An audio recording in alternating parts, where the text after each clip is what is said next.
Praise the lord. నేటి దిన వాగ్దానము.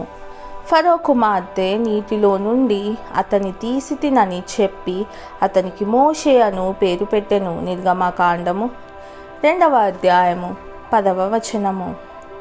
మోషే కథ మనకు యేసు కథను సూచిస్తుంది. ఫరో హెబ్రీ బాలురను చంపాలని కోరినట్లు హేరోదు బెత్లెహేములో ఉన్న మగపిల్లలందరినీ వధించమని ఆదేశించాడు. అటువంటి ద్వేషం వెనుక ముఖ్యంగా పిల్లలపై మన శత్రువైన అపవాది ఉన్నాడు. అలాంటి హింస దేవుణ్ణి ఆశ్చర్యపరచదు. ఆయన మోషే కోసం ప్రణాళికలు కలిగి ఉన్నాడు. ఆయన మీ కోసం, నా కోసం ప్రణాళికలు కలిగి ఉన్నాడు. ఆయన కుమారుడైన యేసుక్రీస్తు ద్వారా ఆయన తన గొప్ప ప్రణాళికను వెల్లడించాడు. ఒకప్పుడు తన శత్రువులుగా ఉన్నవారిని రక్షించి తిరిగి చేర్చడం. ప్రార్థన. పరలోక తండ్రి, లోకంలో చాలా చెడు ఉంది.